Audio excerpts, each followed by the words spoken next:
Well, hello. Welcome to our continuing devotional through Colossians. We're currently in Colossians chapter 1, verse 20, but I'm going to read starting in verse 19 to get the context. It says, "For in him, Jesus, all the fullness of God was pleased to dwell, and through him to reconcile to himself all things, whether on earth or in heaven, making peace by the blood of his cross." Now, we looked at verse 20 in part last devotional, where we emphasize that reconciliation, making things right, is only through the cross of Jesus. That's what the phrase making peace by the blood of the cross is about.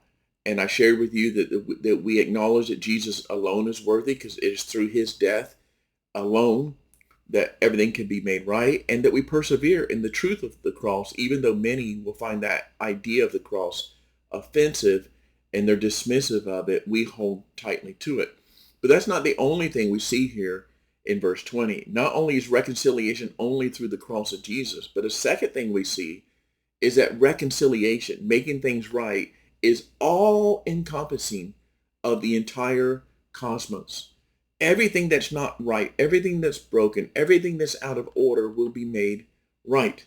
Verse 20 tells us that he came to reconcile to himself all things, whether on earth or in heaven. And then you think about it, like everything's so broken on so many levels.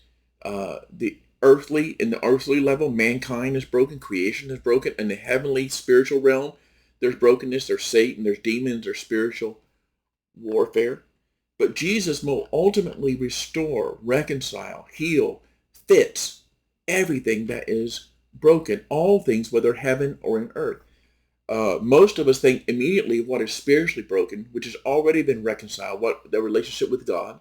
But Jesus will also reconcile or fix what is relationally broken. Human relationships right now are broken. There's strife, there's tension, there's separation.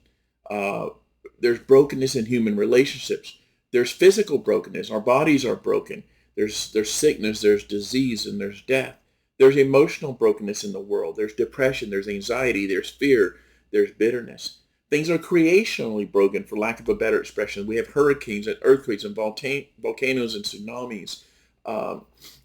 Just everywhere you look, there's brokenness. But the good news is, as promised in the Old Testament and emphasized in the New Testament, Jesus came to reconcile to himself all things, whether in heaven or on earth, spiritual and material. Everything's going to be made right. You see a picture of what that will look like in Revelation chapter 21 and 22. Now, I do want to point out that some people misuse this idea to teach that what's called universal salvation or universalism. They want to teach the idea that everybody will be saved. And that's simply not consistent with the rest of Scripture. I can see where they might be misled because it does talk about Jesus reconciling all things, but the Bible's super abundantly clear that the only people who are reconciled to God are those who put their faith, trust, and commitment to Jesus Christ. So the way Jesus is going to reconcile all things is the same way that a doctor might reconcile or heal or fix a broken body that has a cancer in it. How does he fix it? He fixes it by removing the cancer. He eliminates what is destructive so that the whole body is healed. The Bible teaches that in the new creation, there will be a separation. There will be an elimination of all that is evil. Satan will be cast into the lake of fire. Death itself will be cast into the lake of fire. All of those who are not in submission to the Lordship and put their hope in Jesus and have their names written in the book of life will be in the lake of fire. There will be a separation so that there's nothing that's unreconciled. There's nothing that's not right in the new creation. So you and I have a lot to look forward to because the world is broken. And because we live in this broken world, we're also broken. But the good news is there's going to be a complete healing, and Jesus is the one who does that complete healing. Everything will be made right through him. I hope you consider that and rejoice in that. Have a blessed day.